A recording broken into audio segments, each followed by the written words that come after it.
जैसे मित्रों अपन अपरिमेय संख्या को सिद्ध करने के लिए एक क्वेश्चन में आपको करा चुका हूं। दूसरा क्वेश्चन है बेटा इस वीडियो के अंदर आपको मिल जाएगा और मैं गारंटी देता हूं कि ये वीडियो देखने के बाद में पहला और दूसरा वीडियो दोनों वीडियो देखने के बाद में आप लोग ये कहोगे कि सर अपरिमेय संख्या सिद्ध करना इतना आसान है।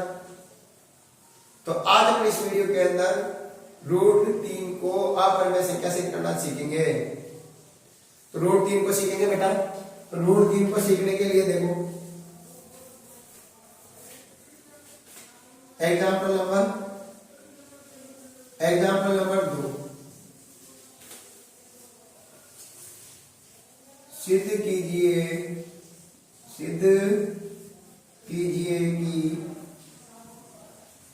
√3 एक अपरिमेय संख्या है। अपरिमेय संख्या है, ये सिद्ध करना है।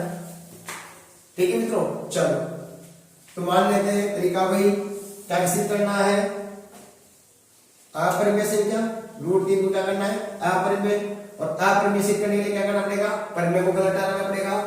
और जब बेटा परिमेय को गलत ठहराना है तो परिमेय को गलत ठहराने के लिए आपको उसकी कुछ नियम और जो चरण है वो याद होना चाहिए।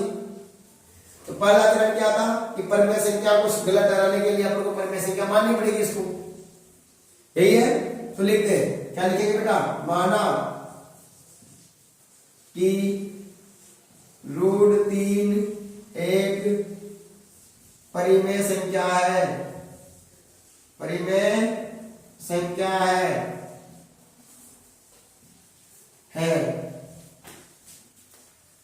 इसलिए इसे P/Q के रूप में लिख सकते हैं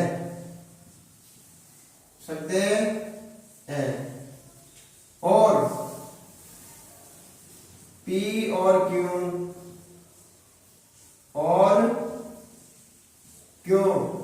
एक सहभाज्य संख्या है। सहभाज्य संख्याएं हैं, ऐसे लिख दो। ये सहभाज्य संख्याएं हैं तो आप संख्याओं का होगा संख्या है। चलो अब बात आगे अपने पास में मान लिया इसमें आप इसको क्या करना परिमेय और परिमेय लिख के उसकी परिभाषा लिख दी। ठीक है बेटा, चलो अब जब परिमेय संख्या है तो अब क्या करेंगे बेटा, अतः परिमेय संख्या है ना ये √3, तो जब √3 परिमेय संख्या है तो उसको किसके फॉर्म में लिखेंगे P/Q के, P/Q।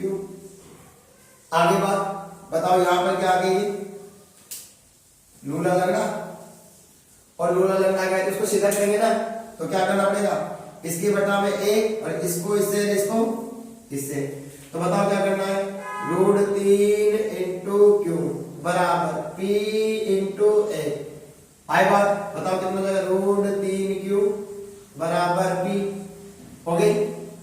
चलो अब बेटा मैंने आपको बताया था कि मुझे इस चुनरी वाली संख्या को हटाना है, इस चुनरी वाली संख्या को भी हटाना है। तो चुनरी वाली संख्या को हटाने के लिए क्या करना पड़ेगा, दोनों पक्षों का वर्ग करने पर, दोनों पक्षों का वर्ग करेंगे, करो बेटा बताओ क्या आ जाएगा, √3Q का होल स्क्वायर बराबर P का स्क्वायर। बताओ √3 का स्क्वायर क्या होता है 3 और Q का स्क्वायर क्या होता है Q स्क्वायर बराबर, और यहां आ जाएगा बेटा P स्क्वायर। आगे बात समझो बेटा, इसको बना दो समीकरण, यही तो इसी से खेलना है आपको। ये लो समीकरण नंबर 1। अब देखो क्या इसमें 3 का भाग जा रहा है, 3 का भाग जा रहा है ना, क्यू स्क्वायर भाग जा रहा है। तो बताओ जब ये 3 इसमें 3 का भाग जा रहा है मेरे मित्रों, तो इसमें भी 3 का भाग जाएगा या नहीं जाएगा? बराबर है। अरे ये 3 लड्डू खाता है, ये भी 3 लड्डू खा रहा है, ये इसके बाद 100 रुपए, इसके बाद 100 रुपए, इसमें 2-3 का भाग जा रहा है, इसमें भी जाएगा, बराबर है ना। तो जब मेरे मित्रों बराबर है तो इसमें 3 का भाग जा रहा है, तो इसमें क्यों नहीं जाएगा? जाएगा ना। चलो तो बताओ क्या कहेंगे? डायरेक्टली देख सकते हो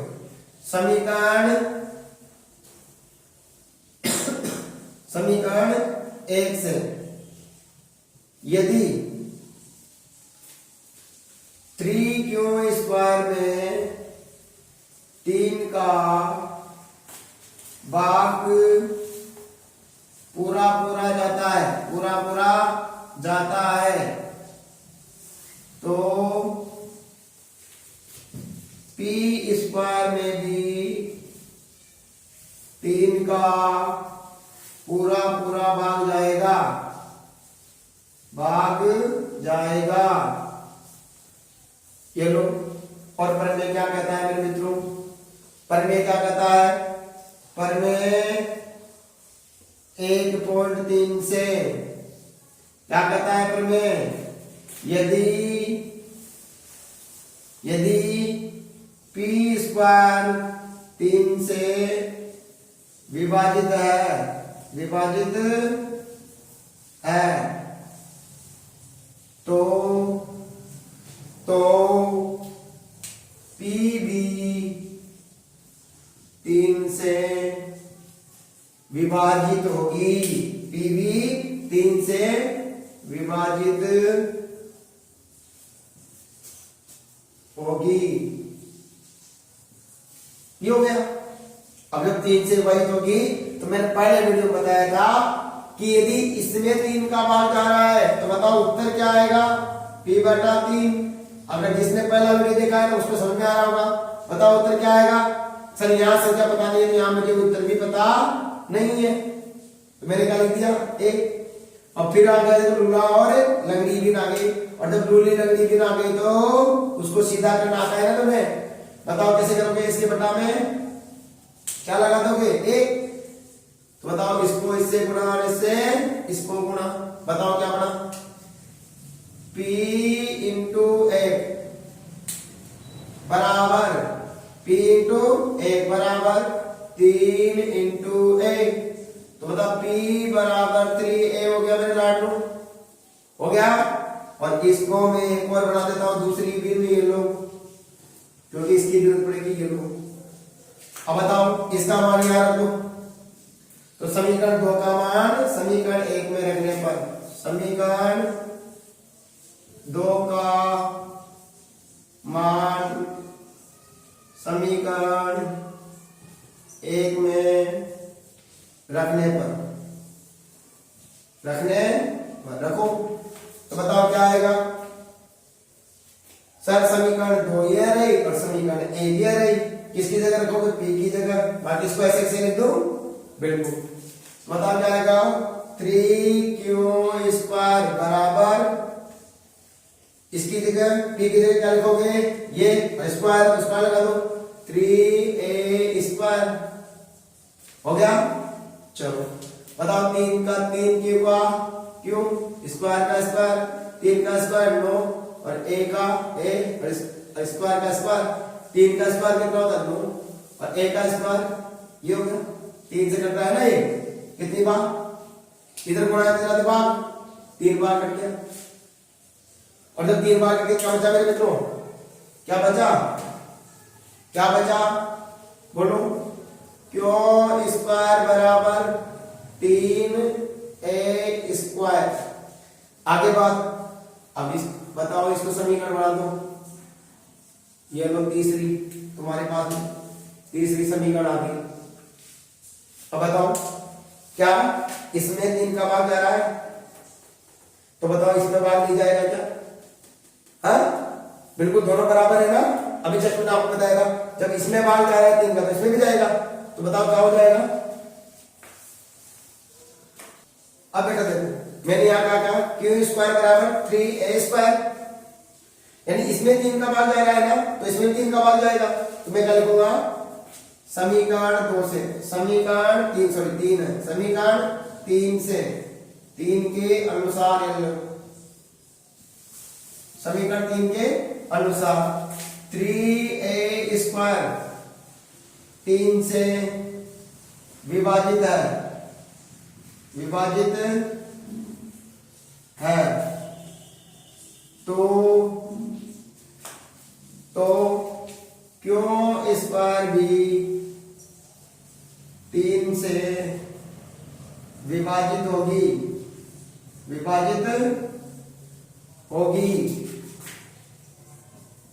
अब बताओ बेटा, विभाजित हो गई, तो बताओ विभाजित होगी तो क्या आएगा भाई, क्यू स्क्वायर भी 3 से विभाजित होगी, तो पर में क्या कहता है, पर में कौन सा 1.3 से, पर में 1.3 से, पर में 1.3 क्या कहता है, जब क्यू स्क्वायर 3 से विभाजित है तो क्या कहेंगे बेटा, क्यू स्क्वायर 3 से विभाजित है तो क्यों भी 3 से विभाजित होगी,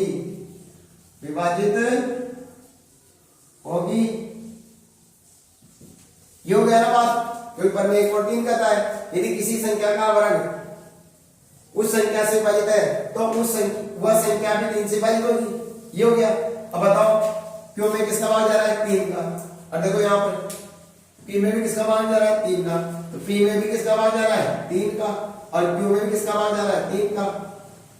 बात आ गई, जब दोनों संख्याओं में 3 का भाग जा रहा है, इसका मतलब 3 कोई ना कोई ऐसी संख्या है जो 3 से क्या है विभाजित है, और जब 3 से विभाजित है इसका मतलब इसमें कोई ना कोई 3 का भाग जाने वाला उभयनिष्ठ गुणनखंड है, इसका मतलब इसमें भी 3 का भाग जाने वाला उभयनिष्ठ गुणनखंड है, और इसमें भी 3 की भाग जाने वाली संख्या है। इसका मतलब जब दोनों में 3 की भाग जाने वाली संख्या है तो बेटा ये संख्या क्या हो गई, सहभाज्य संख्या नहीं है, ये तो बाध्य संख्या हो गई, और जब बाध्य संख्या है तो परिमेय संख्या नहीं है बेटा, परिमेय संख्या नहीं है, तो क्या लिखेंगे, अतः हमारी ऊपर की गई परिकल्पना विरोधाभासी है,